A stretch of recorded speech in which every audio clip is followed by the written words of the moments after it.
Let's jump right in and look at what the querying a table looks like. So it has a few clauses. The select clause, very important. You get to choose the columns that you want, or maybe select all the columns, or you can also select anything that's not columns. So, and the from clause is important to identify your object. You know, the tables that you want, it might be one table, it might be multiple tables, which are linked together. And then the where clause is just to filter. After you've selected, say, okay, you go to the school, let's say you go to St. Bede's College, you decide that, okay, you've selected St. Bede's College and you have not selected Sacred Heart College. In St. Bede's College, you want to look at just Form 3 students.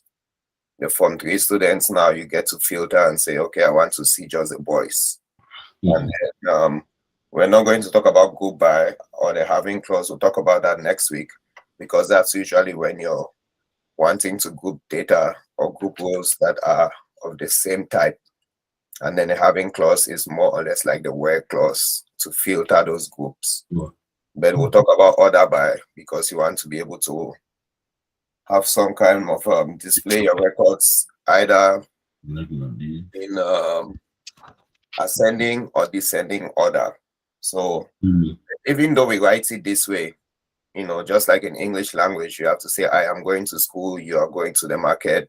That's the way it's written. But the object is usually at the end, the subject is at the beginning. But when you write that, when it goes to the server for it to be executed, the order of operations starts from the form. So the server goes then to first select the table that you want to use. After selecting the table, it's going to filter what content it needs from that table. And then if it needs to group or have a having clause, those two are executed before it gets to select the columns. So even though we write select clause first, the select clause actually executes almost last. The only thing that executes after the select clause is the order by, because you're not changing the data. You already have the data. All you're doing is just manipulating with the result. Okay. So a few things to remember in your select clause. If you use an asterisk, you get to select all columns. If you want to select specific columns, you list them out and you separate them with commas. And you can also use operators and expressions. For instance, you can select two columns and add them. You can select two columns and subtract them. You can also do comparisons, logical operators, and so on. So we'll talk about those later. String operators are also fun operators, you know, because we work with a lot of strings, a lot of text. So sometimes you might want to see maybe just the first letter of the text, or maybe you want the first three letters, or maybe you want to add a few things in the letters and so on, or maybe a subset of the letters.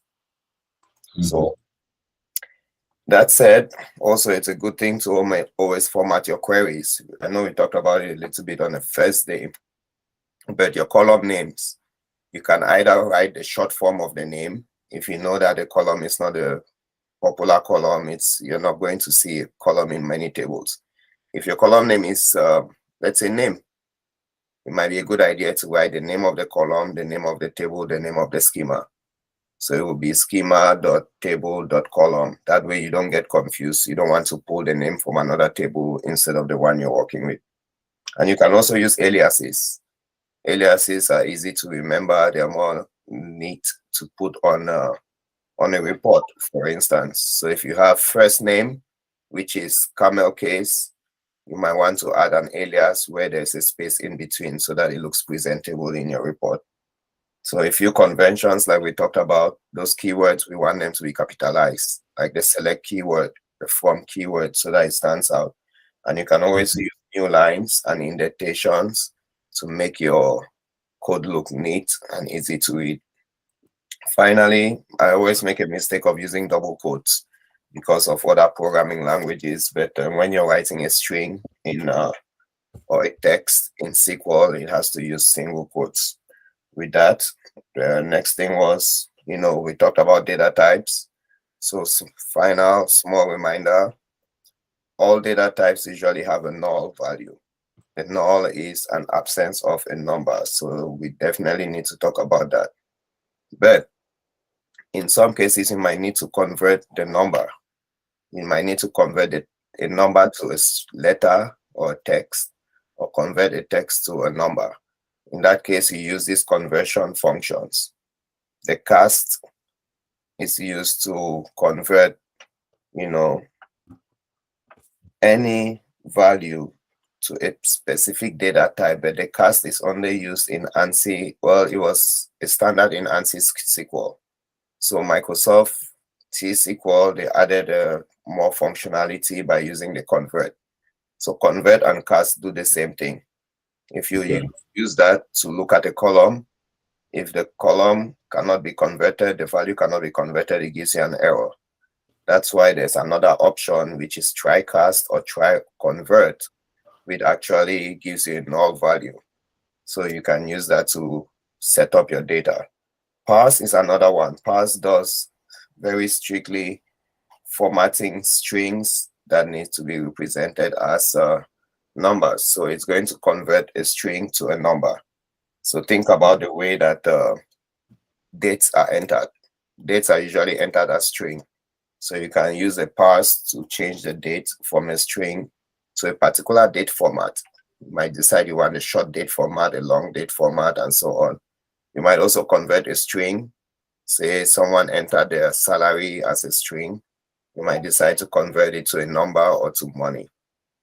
And then the opposite of parse, again, try parse is going to give you null if there's an error. Otherwise, parse will give you an error. Going the opposite direction, you use str, which stands for string. If you enter a number and you want to convert it to a string, then you use that. So it's usually the case if you need to add two columns, maybe join them together, and one column is a number and the other column is a string, then it's a good idea for you to use string stir to be able to convert that number to string, and then you can concatenate it. Also, if you want to add two numbers and one is written in text format, then you can use parse to convert it to a number, and then you can add them together or subtract, whichever way you want. But just to clarify again, null values are the absence of data. So it's not necessarily zero or space or blank. It's just absence of data.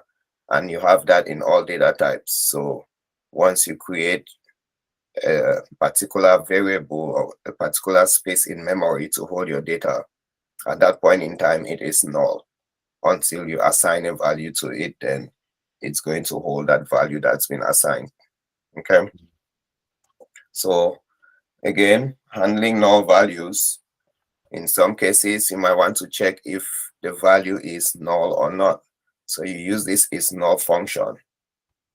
So if I'm going to select the name and I say is null middle name, and then I enter space, it's going to check if the middle name is null. It's going to return the second value that I have in that function. Otherwise, it's going to return the same value. If Galabe is the middle name, it's going to return Galabe. If there's no middle name, it will return whatever you have in there. So Coalesce actually does this is null multiple ways. So for instance, if you have employees that have different types of salary, maybe one is hourly, another one is on commission, another one is on salary, you can say, okay, if they're weekly, then you should return a particular value, which is their hourly salary multiplied by 940 or how many hours they work a week. If they are salaried, then you get their salaried value and divide by 52. Or if they are commissioned, then you get their base salary and add their commission in there. So that gives you an option to be able to return multiple values based on whatever value that is selected. But you have to make sure that all the columns that are in there have the same data type. They're either going to be all text or all numbers and all dates, for instance. Null if is very useful when you're trying to clean up data. So, for instance, if somebody entered a bunch of wrong data, maybe you have a bunch of entries that you want to clean up, then you can use a null if and say, if you see this value is equal to that, then return a blank or placeholder or null and so on. So you might say if the size is, maybe the size of their t-shirt is, I don't know, no, let's say shoe. If the size of the shoe is less than 30, then you might want to return small. If the size of the shoe is between 30 and 35, then you want to return medium, and so on and so forth. So that's what you use a null if for. Okay. All right. So rather than going back, let me go forward. So yeah, with that, let's try to filter those results. Right now, we have just been looking at the tables in their entirety, looking at all the data. But we can also look at just some of the data. So with results filters, you use the where clause. The where clause is going to be able to filter data with predicates. Predicates are like conditions. So those conditions can be used to reduce your data set for the most part. Okay. So the conditions or predicates use basic comparison operators, as you can see here. The equal to, it could be also not equal to. Not equal to has two ways you can represent it. You can use an exclamation mark and an equal to sign to mean not equal to, or you can use a less than, greater than. The order is very important. If you switch the order, it's not going to work. And there's also greater than, less than, greater than or equal to, and less than or equal to. So does this query look self-explicit? Does everybody feel comfortable with the query? From. Okay, so the where here is just telling you that for each record, check their list price. If the list price is less than $10, I assume, then add them to our result set. If their list price is greater than, throw it away. So pretty much you're limiting it. So think about your students that you're selecting. Let's say you're selecting from a school. You have selected class 5 students. You decide that, okay, everybody that's shorter than 5 feet or 4 feet or whatever size height you want to choose should go to this line, and everybody else on this other line. So that's how you filter out your results. Okay. So let me go through and take a quick look. Well, before I get into more filters, let's just jump in and do a quick example here on what we did there. So I should just open a new query. Select top 1,000 for products, and then there's a from. I don't really need everything. Let me delete that again. So here we go ahead and add a where clause because we want to filter it. So we're going to filter it based on list price. And we want our list price to be, yeah, let's say less than 50. Okay. And that's how you just enter it. Again, SQL doesn't care about white spaces, but it's always good to make it look presentable. Right now, we have 295 records being returned. Also, you can click on these messages. The messages tab tells you that 295 rows affected, and this gives you the result. But if I execute this now, I should have a lot less. How did you see that 200 and what messages without going to the messages? At the bottom, all the way at the bottom on the orange bar, the first line, the first item in the middle, it's telling you what line number your cursor is on and what column. So right now mine is saying line 11, column 26. That's because if you come here, it's going to be line 11. You're going to go 26 spaces before I can find my cursor. So if you can't see where your cursor is for one reason or another, you can always check there. And then it says spaces for, I think that's your indentation. That means when you press the tab button or the tab key on your keyboard, it's going to give 4 spaces. And it's telling you the selected encoding you're using and the selected end of line sequence and so on and so forth. So in this case, I've just run the query. It's telling me that there's 53 records, 53 rows that are returned. And if you look at them, all of them have a list price that is less than 50. Does that make sense? So instead of having 296 rows, we're having just 53 rows that are in there. All right. So that said, let's jump back to see. Now we can also have multiple filters. We don't necessarily need just one filter. So more complex filters, we can also use AND operator or the OR operator, and we can use parentheses to be able to specify which one should be executed first and which should be executed next. So very similar to the query that we just did. Now we're saying we want only the products where the product category is 2 or the product category is 3. And we want where the list price is less than 10. So we can use that and change our query. Let me jump right in there. I didn't have the product category in there. So let's add another clause in there where product category ID is equal to 2. I should probably add the product category in here so that I can actually see it.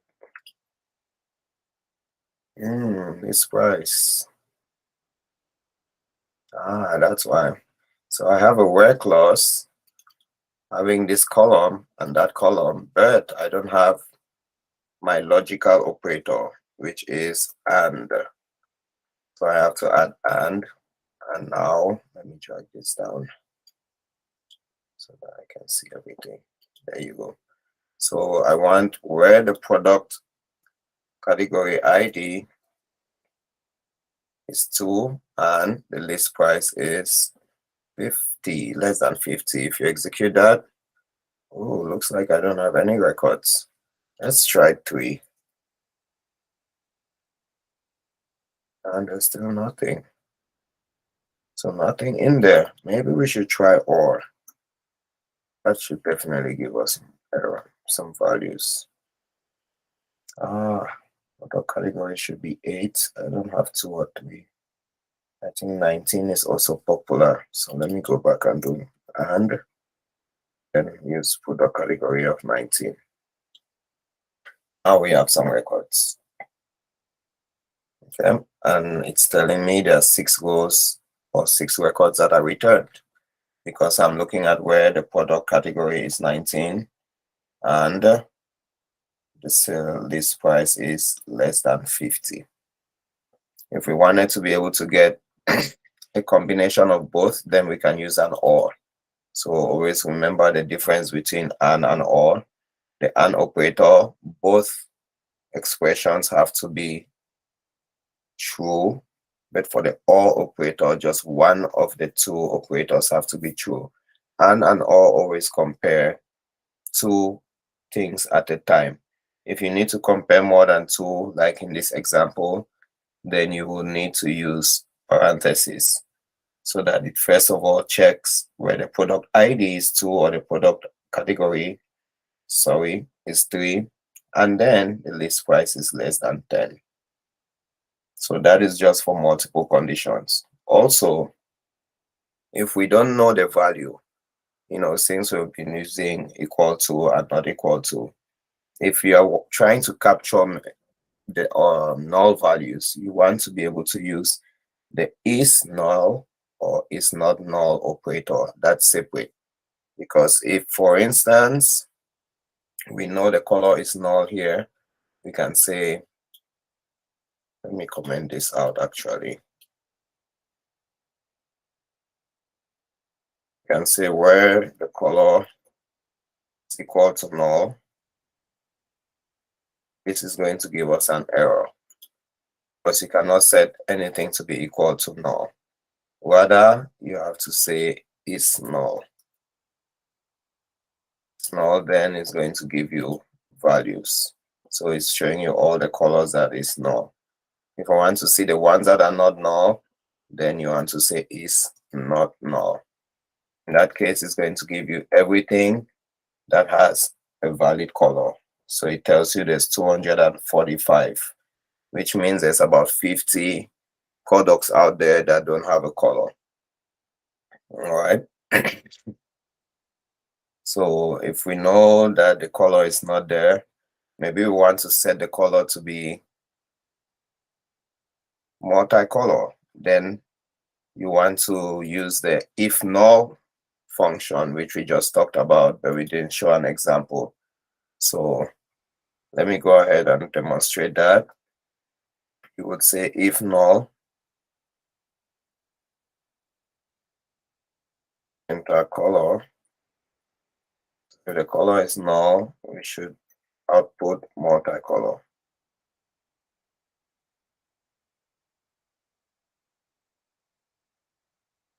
Oops, and I said it backwards. Null if.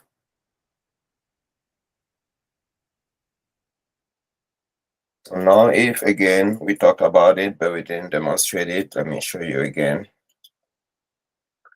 So the null if operator, or should I say the null if function, using it is going to replace a value if it is null. So if I do it that way, it's going to make sure that all our colors that are blank or null, sorry, will be multicolor. Let me add a dash in there. And if I execute that, now you have multicolor in here. Multicolor. Oops, I need to really change that.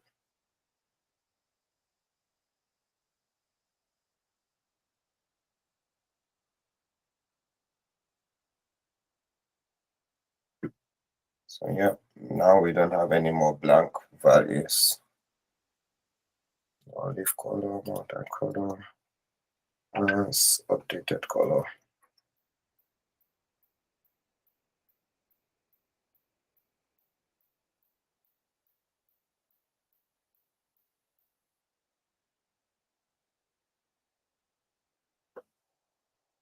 And if I check for null, there should be nothing in there right now because I've updated. No, it didn't update.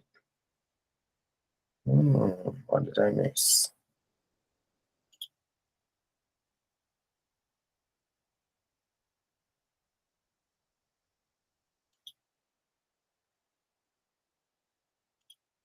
Okay, I'm gonna have to double check that. But yeah, so that is how you go ahead to, no, I don't want to limit it. To be able to check multiple as well as null values. Now, there are other comparison operators that we use, like in, between, and like. Those are very powerful ones. In is going to be used if you have multiple operators, or should I say multiple values. Maybe we wanted to see where the color is equal to black, or color, oops, is equal to red, or color, oops, I did it again,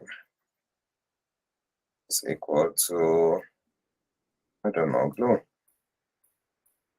And run this, and it's going to give us black, red, blue, all the products that have that color, 153 of them.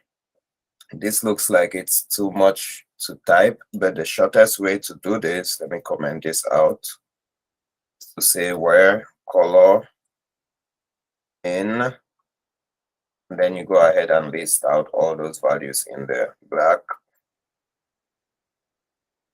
red, and blue. It does exactly the same thing.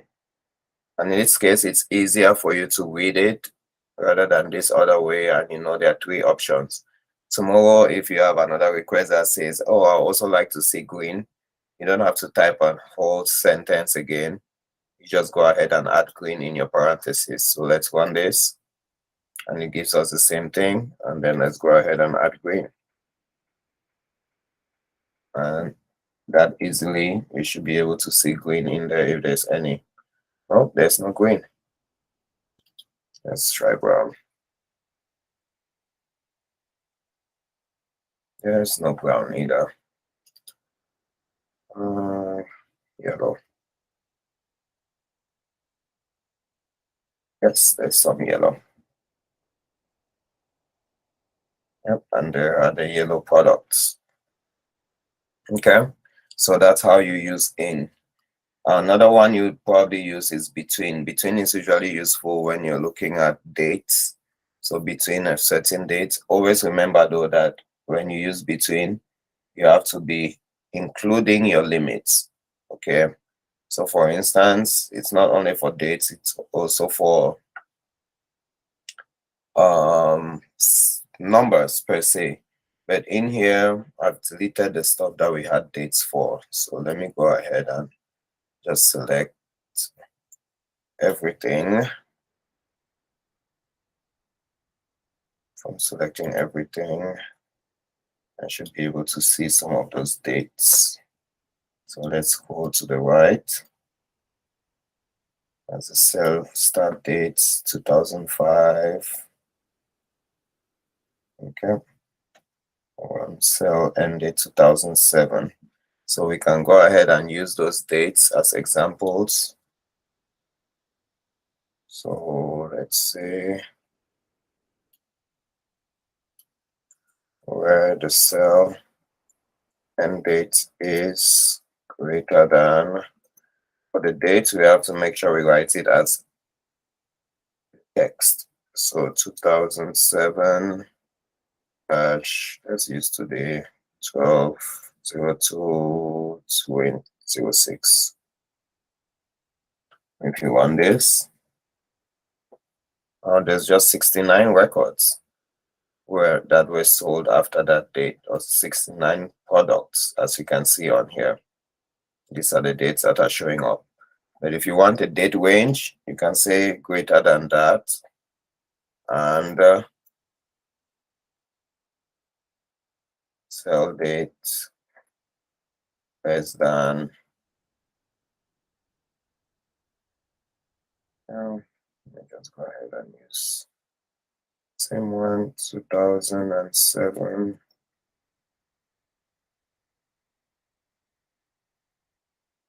Three.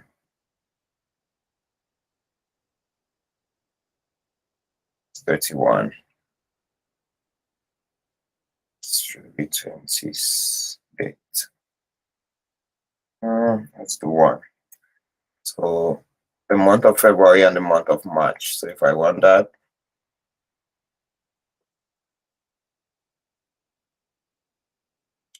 looks like we don't have anything within those months. So let's get more creative and use 6 or 5. Still nothing. All right, how about 12? Now we have a lot. Okay. So let me look at those dates. I'm not quite sure what dates are good to use. Most of them are 6:30, 6:30, 6:30, I see. Yeah, so they're all 6:30. There's no major differences in there. But yeah, if you want to use between, in this case, you would go ahead and say, comment that out as well, where the cell end dates between those two dates, 2007, 201, and 2007, 0701. So this is going to include all those two dates. So that's the easiest way of writing it. If you want it, you should still have the same amount of records. That's how you would go about using the between keyword. Like is very powerful because you can then use to check characters. Say, for instance, if you want to check the names of customers that start with B, for instance, you can use like to be able to search that. So let's go back to our customer table. Actually, address table sounds better. Because address table, let's see what columns are there. Okay, there's country, there's state, there's city. So address table, select up 1000. So here we want to check where the city starts with, let's see, where the country starts with C. So we can go ahead and say where country, and we use a keyword like. In this case, you can use C and percentage sign to mean it starts with C. There might be 1 or more, 0 or more characters at the end. So when I want this, it's going to give me only Canada as my country. If I did U, it's going to give me just United States. I can decide as well and say, I want to see where the state or province is Texas. Then I can go ahead and add and state province like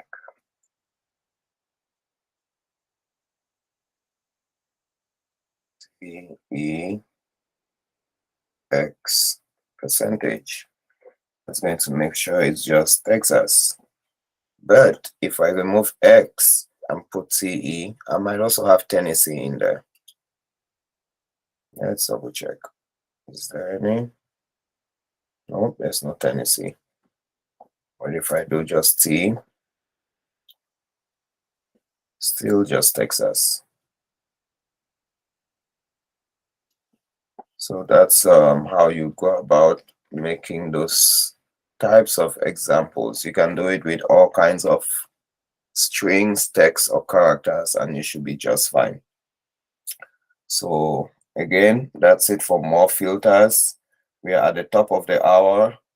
So before we go to, yes, we looked at how we can use more, I don't know if I should say intelligent, but maybe I should say more complex filters with our word clause. So you can use a word clause with an, or, and parentheses. You could also use is null or is not null. You could use more comparison operators like in, between, as well as the like. And if we need to limit our results, which is usually a very good way of doing things. So when I think I had this question one time in an interview, what are some of the things that you would do to make your query better? Or what are some of the challenges and how you overcome them? Normally this is usually a good answer, rather than querying the entire table, especially if you don't know what the size of the table is. It's a good idea to use the top clause. So you can specify 10 records, 15, 20, 100, whichever. That will at least give you an idea of the visual of your data. Now, if you use it with ties, then it gives you more rows that qualify your inclusion. So what do I mean? So for instance, if you're going to select top 10 names and lists from products, you're not sure if the list price is in there. Some of them might have null values, so null values might be showing up. If you want to have an opportunity of having less null values or having more values that are being included, then you should use with ties. Also, you can use percentage. So if I say give me top 10%, then that will also be in relation to the total size of my of my data. Another way that you can limit your output is by using duplicates. So not all columns are usually selected in this case. So let me go back to the product table. This is a good example. But let's go back to the product table. So in this case, we looked at, sorry, this is addresses, but that's still fine. So in this case, we're looking at all our addresses. Let's delete this where clause, for instance. And it gives us 450 records. What if we wanted to look at just the city and the state? Well, city, state, and country, that's fine. In that case, I get to delete these. And then I look at the city, state, and the country. There's a trailing right there. If I want this, you'd see that you probably have a bunch of repetitions, right? Texas, Garland, Irving, and so on. Houston, there's Dallas again in there, and so on and so forth. Or if I make it quite simple and say, let me just use the city, sorry, the state and the country, you see that there's quite some repetition. Texas here, Texas there, Texas there. So when you're not selecting all your records, you might want to be able to set, for instance, how many different states do we have products in? In this case, it's showing 450. That is not correct. In order for us to get that correct value, we're going to use a distinct keyword. So with a distinct keyword, you get to delete duplicates. Okay. So if you run that in this case now, you see that there are just 25 records. No duplicates are being shown in this case. If you did it just for the state, you will probably end up with just 2 records because there are just 2 countries. 3 countries I lied. UK, US, and Canada. But then if you do it for states, it's going to tell you how many states are in those 3 countries. And if you add cities in there, then it's going to tell you how many cities you actually have in those 3 countries, which is 450. Nope, that's wrong. I don't have distinct. Add my distinct in there. Now you have 272. So it was about double that amount earlier. So that's how you would go about using your distinct keyword to be able to eliminate duplicates. Again, top, we have used top quite often. That's why when you right click on the table, it usually adds the top 1,000 in there because it knows that it can manage 1,000 records easily rather than, having a database or table with 1,000,000 records and then trying to query all those million records. So that's how you limit something with ties or with percentage or using percentage. Finally, it's important for us to be able to sort our data. In this case, you're not reducing the output or increasing the output or changing the columns. All you're doing is the data has already been returned to you.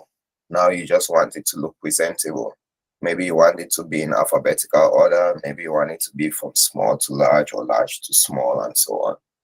So you want to order it using the column. When ordering it, you can order it using the column name or maybe the position of the column. That's not mostly used often. The alias can also be used because remember the order of operations. The order by is usually the last thing that executes after your select query. So by that time, you already know the names of your aliases. You can also pull tables that are not in your query, columns that are not in your query. For instance, if I go back in here and I do this, I might be able to sort it by, let's say, I do select star, I can be able to sort it by the city. If I want to sort it by the city, then I'll have to do order by city. And the important thing to note here is that it's by default an ascending direction for your sort. You can change it to be descending, but if you don't add anything, it's going to be in that order, in that direction. So let's go ahead and run this. You'll see that it starts by Abington, Albany, and Alpine, and so on and so forth. Everything is now ordered by that. Maybe we could have done a better job by ordering it by the address. So let's do address, line 1, but we want to do it in descending order. So we start with Z going down. So we do that, starts with W, goes down all the way to the very beginning, which will have the numbers. Okay, so that's how you go about sorting it. Very, very useful for presentation purposes, but you're not changing the data, you're just changing the way the data is ordered. Okay. Now, page results is not something that you probably use often, but it's good to know in case you see it out there. You can decide that instead of having here 450 records displayed, I want to display it in a page-like format. Maybe I want to display 50 at a time, or 10 at a time, or 20 at a time, or 100 at a time. If that's the case, you want to do it that way, you get to use the offset and the fetch clause. So the offset tells you the starting point, the fetch tells you the number of rows to return. So in this example, you're going to order it by the list price in descending order. You're going to start from the 10th item, from the 10th row, from the 10th record, which means you're going to skip 10 records before you start, and then you're going to show 10 of them each time. Okay, so you're going to, let's try doing it with the same one that we just did.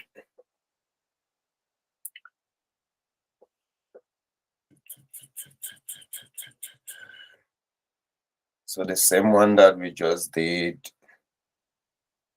is showing us 450 records. If we want to go ahead and do offset,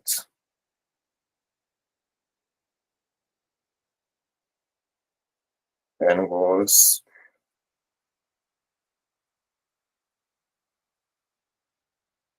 and we also want to add fetch.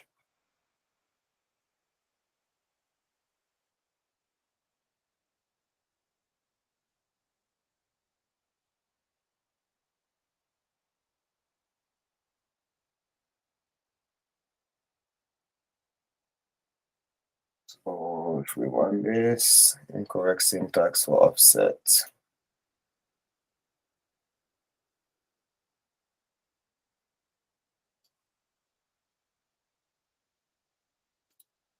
Oh, I should not be having a plural in there. So if we want this now, instead of having 450 records, it's showing me just 10 rows.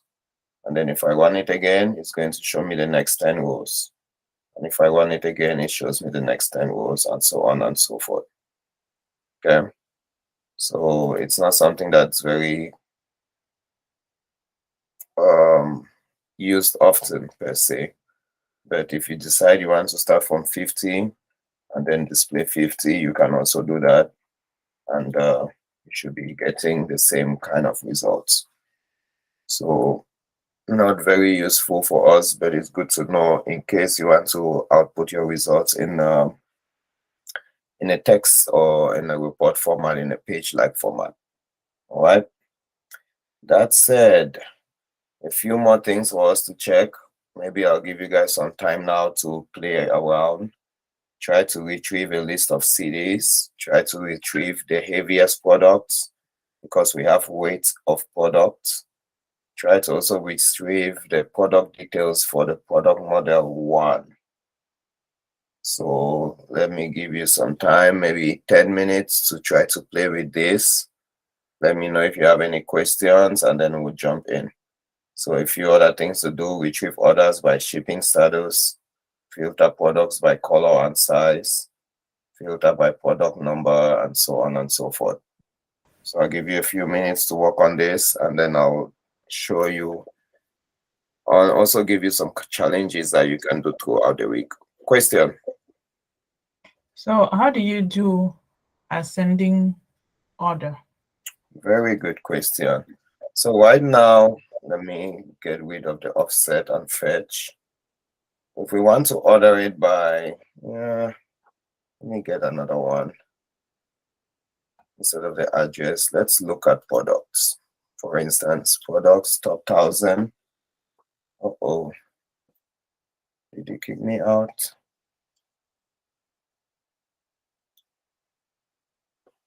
Okay. Let's go back in here and see. Yeah, I might have been kicked out. I don't need to save any of these. Let's come back to that.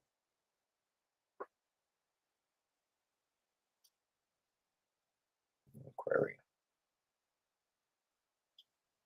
Okay, this is in the master. I need to change it to that. So select star sales to that product. All right, so we're selecting everything from there. Let's go ahead and sort it by the name. All right, so order by name. If we don't add anything, it's going to be default ascending, but we can always go ahead and be more explicit and do ASC. ASC is the keyword that you use for ascending. If you execute that now, you can see it starts with all-purpose bike stand, A, B, C, D, E, and so on and so forth. The opposite of that would be descending, D, E, S, C. And now it's going to start from women's tights all the way touring and so on and so forth. Does that answer your question? Yes, thank you. You are very welcome. Is SQL case sensitive? Very good question. That was what we talked about the first day. It's not case sensitive. As you can see, my select looks horrible. Meaning if I went ahead and also said select star form, blah, blah, blah, where color is equal to black, that includes black, it's going to be the same as this black because the case is not sensitive. So if I execute that, it's showing me just black products. Okay. Okay. Mm-hmm. It's always good to be, not look insane and just write things the right way so that it's easily legible or legible. What other questions? No, I'm good. Good. So yeah, we've been able to go through the select, form, where, order by, and all those other things. So I'll give you a few minutes, about 10 minutes to go through this, and then we'll jump in. A few things that we'll get to talk after that, just recap on the things that we've learned yesterday and today, using the select statement, working with data types, handling those null values, filtering data with predicates, and then limiting sort results, and so on and so forth. A few things to point out, obviously, if you have